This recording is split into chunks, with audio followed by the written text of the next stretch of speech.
सर्वमंगलमांगल्ये शिवे सर्वार्धसाधिके शरणे त्र्यंबके गौरी नारायणी नमस्तुते। गुप्त नवरात्रि की कथा। बहुत समय पहले की बात है। एक नगर में एक गरीब ब्राह्मण अपनी पत्नी के साथ रहता था। ब्राह्मण नियमित रूप से भगवान की पूजा करता था। वह अत्यंत ही धर्मात्मा था, लेकिन जीवन में बहुत दुखी था। ना तो उसके पास स्थायी भोजन का साधन था, ना कोई नौकरी और ना ही जमीन। वह भिक्षा मांगकर किसी तरह अपना और अपनी पत्नी का पेट पालता था।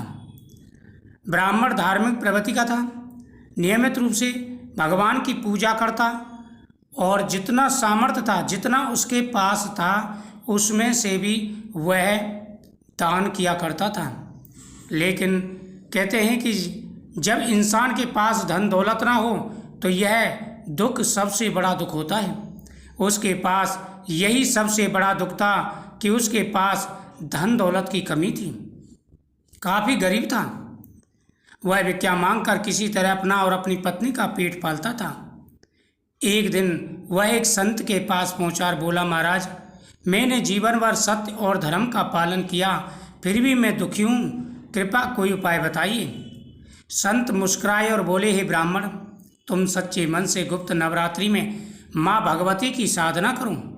यह समय देवी की विशेष कृपा पाने का होता है। देवी तुम्हारे सारे दुखों को दूर कर देंगी। ब्राह्मण ने नवरात्रि आए, वह एक टूटी झोंपड़ी में बैठकर 9 दिनों तक व्रत, जाप और ध्यान करने लगा। उसके पास पूजा की सामग्री नहीं थी, परंतु उसने तुलसी, मिट्टी, दीपक और जल से ही माँ की पूजा भक्ति भाव से की। इस दिन वह माता की शक्ति स्वरूपा रूप की ध्यान करता। या देवी सर्वभूतेषु शक्तिरूपेण संसदा नमस्तस्यै नमस्तस्यै नमस्तस्यै नमो नमः। इस प्रकार से माता के सामने पूजा करता और जो पुष्प थे वही माता को चढ़ा देता। माता के सामने दीपक जलाता था। उसके पास और कुछ था ही नहीं, गरीब इतना था। 8वें दिन रात को एक तेजस्वी देवी उनके स्वप्न में आई और बोली, हे ब्राह्मण, मैं तुम्हारी भक्ति भाव से प्रसन्न हूँ, परंतु बताओ तुम धन क्यों चाहते हो। ब्राह्मण बोला, माँ, मैं केवल इतना चाहता हूँ कि मेरी पत्नी को भूख ना सहनी पड़े और मैं आपके अच्छे फूल, दीप और भोग अर्पण कर सकूं। मैं आपकी अच्छी तरह से पूजा कर सकूं। माँ मुस्कुराई और बोली, तुम्हारा हृदय पवित्र है। कल सुबह जब सूरज उगे तुम्हारे आंगन में देवी लक्ष्मी स्वयं प्रकट होंगी।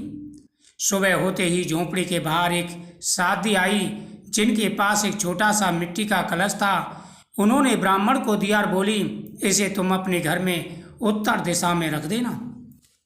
जब भी जरूरत हो यह कलश अनाज, वस्त्र और धन देगा, परंतु इसका उपयोग केवल सच्चे कार्यों के लिए करना। कभी लालच के लिए इसका प्रयोग मत करना। ब्राह्मण ने वैसा ही किया। उसके बाद उसके घर में कभी भी भूख, दरिद्रता या का अभाव नहीं रहा। वह ब्राह्मण और उसकी पत्नी दिन रात माँ दुर्गा की आरती करते, पूजा करते, गुप्त नवरात्रि के नियमों का पालन करते थे। भक्ति में बड़ी शक्ति होती है। सच्चे मन से देवी की साधना करने से वह हर संकटों को हर लेती हैं। गुप्त नवरात्रि में की गई भक्ति कभी व्यर्थ नहीं जाती, सभी की मनोकामनाएं पूरी हो जाती हैं। बहुत समय पहले की बात है। प्राचीन कामरूप देश में एक राजा वीरसेन राज्य करता था। वह पराक्रमी और धार्मिक था, लेकिन उसे कोई संतान नहीं थी। राजा और रानी ने कई प्रयास किए, यज्ञ किए, ब्राह्मणों को दान दिया, फिर भी उन्हें कोई सुख प्राप्त नहीं हुआ, यानी संतान का सुख उनको प्राप्त नहीं हुआ। उनको यही दुख था, उनके कोई संतान नहीं थी। अनेकों प्रकार से राजा ने प्रयास किए, लेकिन उसे संतान का सुख प्राप्त नहीं हुआ। एक दिन एक गुरु वशिष्ठ नामक महात्मा राजा के दरबार में आई। उन्होंने राजा को बताया कि उनकी समस्या का समाधान गुप्त नवरात्रि में देवी भगवती ही तांत्रिक साधना से ही संभव है। उन्होंने राजा को गुप्त नवरात्रि के महत्व को समझाया और कहा, हे राजन, यह साधारण नवरात्रि नहीं, यह देवी के गुप्त नवरात्रों की साधना का पर्व है। जो भी इस काल में श्रद्धा और नियम पूर्वक उपासना करता है उसे अचूक फल प्राप्त होता है, चाहे वो संतान का हो, लक्ष्मी का हो या किसी भी प्रकार की सिद्धियों को प्राप्त करने का हो। राजा ने गुरु के निर्देश पर गुप्त नवरात्रि के दौरान देवी की उपासना आरंभ की। उन्होंने एकांत में रहकर नवदुर्गा की मूर्तियां स्थापित की और विधि पूर्वक पूजन, हवन, मंत्र जाप और व्रत किया। रात रात भर राजा और रानी देवी का ध्यान करते, हवन में आहुति देते और स्तुति करते। सर्व मंगल मांगल्ये शिवे सर्वार्थ साधके शरणे त्र्यंबके गौरी नारायणी नमस्तुते। जयंती मंगला काली भद्रकाली कपालिनी दुर्गा क्षमा शिवा धात्री स्वाहा स्वधा नमस्तुते। इस प्रकार से पति पत्नी यानी राजा और रानी माता भगवती की आराधना करते थे, रात दिन स्तुति करते। 9वें दिन राजा को रात्रि में स्वप्न हुआ। देवी चामुंडा ने दर्शन दिए और कहा, हे वीरसेन, तुमने श्रद्धा और नियम से मेरी आराधना की है। तुम्हें शीघ्र ही एक तेजस्वी पुत्र प्राप्त होगा जो धर्म की रक्षा करेगा। कुछ महीनों बाद रानी ने एक सुंदर और पराक्रमी पुत्र को जन्म दिया, जिसका नाम रखा वीरेंद्र। वह आगे चलकर एक महान सम्राट राजा बना। राजा ने गुप्त नवरात्रि की महिमा पूरे राज्य में फैलाई और कहा कि सभी माता दुर्गा की आराधना जरूर करें। गुप्त नवरात्रों में माता की गुप्त रूप से आराधना की जाती है। माता के 10 महाविद्या स्वरूपों की आराधना की जाती है। गुप्त नवरात्रों में माता के 9 स्वरूपों के साथ साथ 10 महाविद्याओं का ध्यान करें, आपकी प्रत्येक मनोकामना पूरी होगी।